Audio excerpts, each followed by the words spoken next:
Ayan, magandang araw po sa inyo lahat mga kababayan. At ngayon nga po, bibigyan ko lang po kayo ng update doon sa mga bagay na pinagagawa natin itong mga nakaraang araw. Ayun, sobrang gusto ko lamang po magpasalamat muna sa lahat ng mga nakapanood ng ating last na video na kung saan yun po ay ang ating proyekto na gagawin para po sa ating mga kababayan na mga katutubong manghiyan sa Mindoro. Yun po ay para sa mga estudyante na siya pong bibigyan natin hopefully na sa susunod po na pasukan which is June magawa na po natin na magkaroon kahit papaano ng matutuluyan yung ating mga estudyante na nag-aaral po doon sa Pinagbayanan Minority School.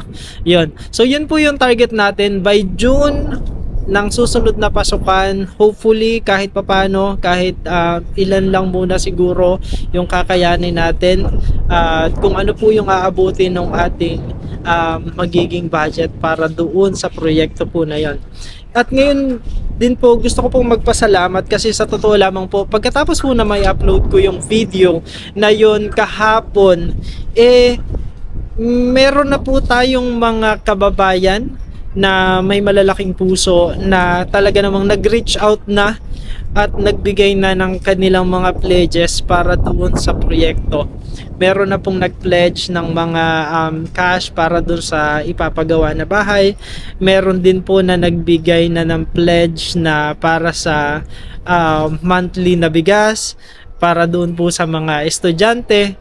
At marami pa pong iba na nag-reach out na at nagpakita ng interest na makatulong po doon sa ating gagawing proyekto para doon po sa mga mag-aaral. Kaya naman po, ngayon pa lang sobrang nagpapasalamat na po ako sa inyong lahat at sobrang na-appreciate ko po yung inyong tulong na ibibigay po para doon sa ating proyekto. Sa ngayon, hindi ko pa lang po muna bibigay or may papangalanan yung mga nagbigay ng kanilang mga pledges, pero sa mga susunod na pagkakataon po na vlogs po na gagawin natin, isa-isahin po natin yan. At sa ngayon po alam naman po ninyo kung sino kayo, pero isa-isahin po natin yan at idedetalye po natin kung ano yung kanilang mga pledges at makakaasa po kayo na gagawin po nating very transparent ang lahat ng transaction, lahat po ng mga pledges ninyo 100% po yan na makakarating po doon sa ating gagawin na proyekto na para makatulong po sa mga mag-aaral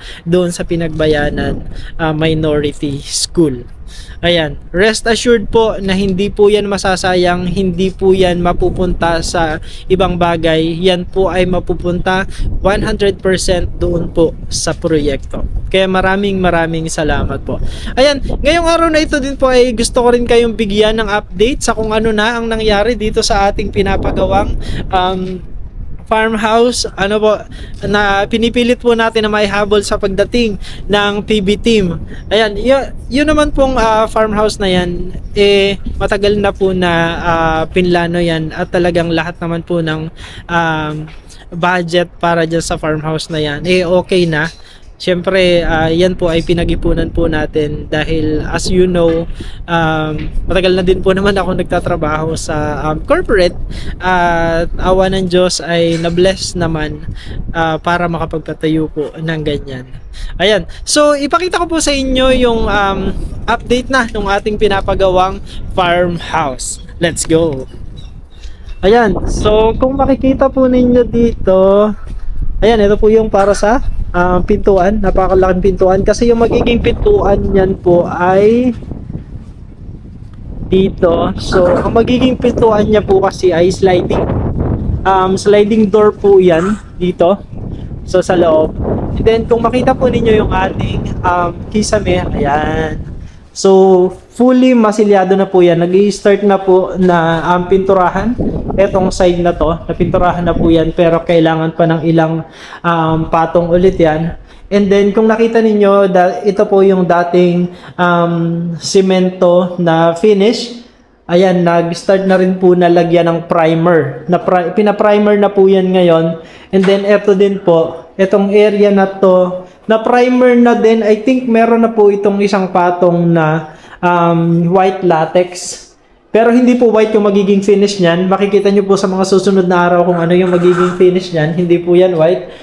So nilalagyan lamang po natin ng white para mas maging okay yung next coating nung pintura. And then as you can see, dito meron na po itong pinto. Pero hindi pa siya kumpletong buo. Then kung makikita po ninyo dito sa ating kusina, nag-start na po sila na makabit yung tiles.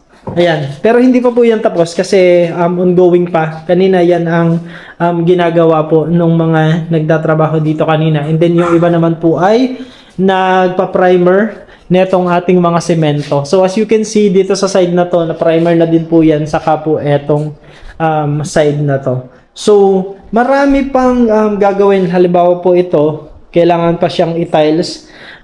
Bukas, feeling ko magagawa na rin yung pag-tiles dito sa area na to. And then yung baba pagkatapos.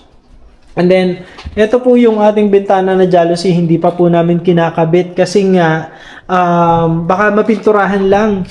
So, ang plan po namin is pagkatapos na mapinturahan and then ma-varnish na din po itong frame, saka po ilalagay yung mga jalousie ng kumpleto. Pero kumpleto na po yan. Nandito na po lahat ng blades niyan. At yan po ay sliding. Ayan. Kakaiba po yan kasi customized nga yan. Custom design. Dahil ang plan po natin para dito sa area na to is kasi nga magkakaroon tayo ng bar counter dito. Dahil yung plan po natin dito sa kusina ay para siyang 2-in-1 na para siyang kitchen at the same time para siyang bar. Yung typical na bar na merong bar counter dyan and then merong mga ilaw po dito sa taas na to. Tapos dito sa side naman na to, lalagay natin yung industrial pipes na ganon na ang patungan po ay mga kahoy na pahalang. Ayan. So, yun po yung ating plan. So, kung makita nyo po ito, itong nai-slide na to, bakit siya nai-slide?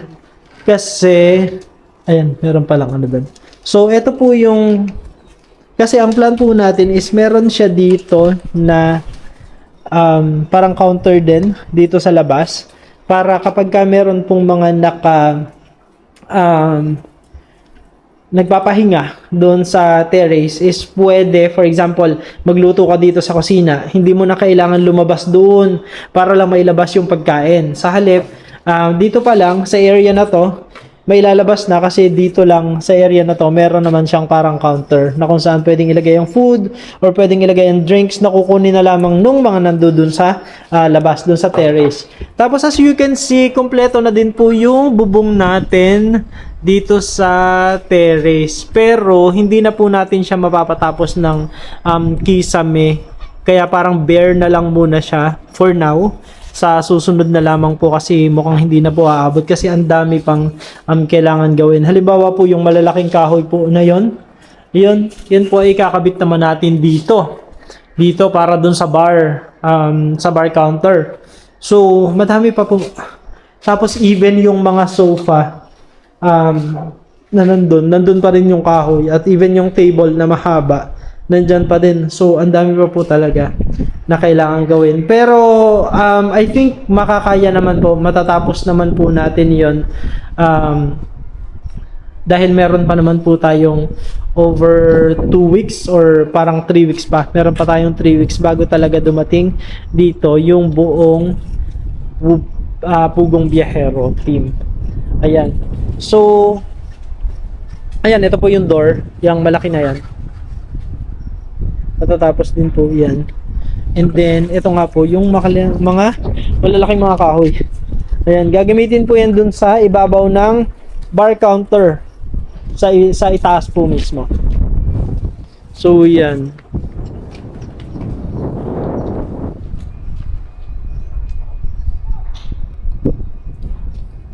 Ayan po mga kababayan. So, once again, maraming salamat po sa inyong panonood palagi, sa inyong pagsubaybay, sa inyong patuloy na pagtangkilik po sa ating mga video. At lalo na po ngayon na meron po tayong proyekto na gagawin, talagang ang inyong pong panonood, lalo na at hindi po kayo nag-i-skip ng ads. Yan po ay magiging napakalaking tulong upang nang sa ganun ay may sa katuparan po natin yung ating proyekto doon sa Pinagbayanan. Ayan, maraming salamat po. Actually, sobrang positibo nung reception, nung natanggap ko na reception sa inyo po mga kababayan dahil sa magandang proyekto na yun po talaga ay nung nakarating po talaga ako doon sa Pinagbayanan. Sabi ko, hindi kasi pwede yung parang tulong na sa isang bata or sa dalawa, tatlong bata na bibigyan mo ng cash and all. Hindi po kasi yun magiging pangmatagalan dun sa sitwasyon nila.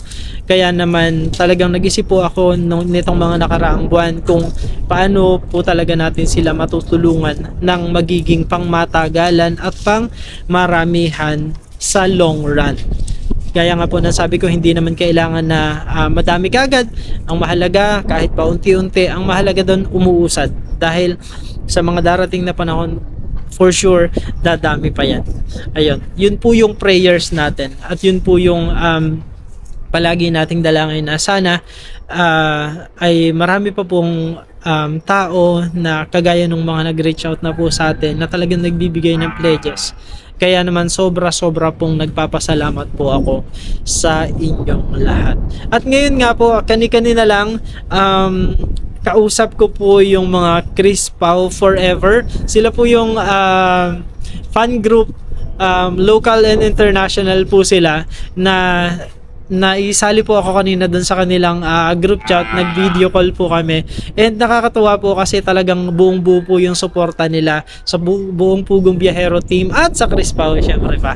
And sobrang thank you po kasi even sa grupo nila meron pong pledges para doon po sa ating proyekto na gagawin. Kaya naman maraming salamat po Chris Pao Forever, local and international fan group. Thank you so much po na pa-join po ako doon sa inyong video call, sa inyong meeting po kanina.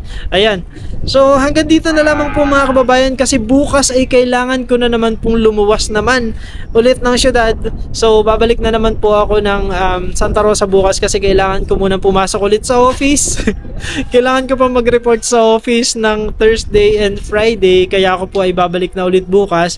Pero next week po ay babalik din po ako kaagad dito kasi nga gusto natin na matutukan din yung ating pagpapagawa po nitong farmhouse. Yan, medyo marami lang pong balik-balik, medyo marami lamang pong pagod pero okay lamang po yan. Tayo naman po ay masaya sa ginagawa natin. And one more thing po pala kasi sa mga nakaraang video ko po, alam ko na familiar na sa inyo yung pinakaunang sponsor ng ating scholar na si Christine, si Dr. Samantha Craig. Siya po ay nasa sa Dubai ngayon and sa kasalukuyan po kasi 'di ba yung ibang part ng Middle East apektado doon sa nangyayaring kaguluhan sa Middle East. And kaya naman po humihingi po ako ng prayers din po sa inyong mga nanonood po ng video na ito, lalo po dun sa mga kababayan natin na apektado po noong nangyayaring kaguluhan sa Middle East. Nawa po lagi natin silang ipag-pray na sana ay maging okay po yung kanilang kalagayan doon at sana ay maging peaceful na yung mga darating na araw para nang sa ganun ay maging normal na din po yung buhay na pang-araw-araw ng ating mga kababayan na nasa sa Middle East. Kaya naman kung nasa sa Middle East po kayo at apektado din po kayo ng tangyayaring kaguluhan, mag-iingat po sana kayo palagi, stay safe po sa inyo at ipinagpipray po namin na sana ay maging okay na po yung sitwasyon ninyo dyan sa Middle East. Ayun po. So, muli po mga kababayan, maraming salamat po at let's continue to pray para po dun sa ating mga kababayan naman na kasalukuyang apektado noong kaguluhan po dun sa Middle East. Ayan. So, hanggang dito na lang po mga kababayan. Muli, maraming salamat po sa inyong palaging pagtangkilik, sa inyong palaging panonood, sa inyong palaging pagla-like, pag-share, comment, sa inyo pong panonood ng hindi pag-skip ng ads. Yan po ay napakalaking bagay para mabigyang katuparan po natin yung ating proyekto. Ayan, maraming salamat po kung nasa sang panig man po kayo ng mundo. Magandang umaga, magandang tanghali, magandang gabi, magandang araw po sa inyong lahat. At ang lagi ko pong dalangin, tayo pong lahat ay palaging i-bless ni Lord. Thank you everyone and have a good day. Bye-bye.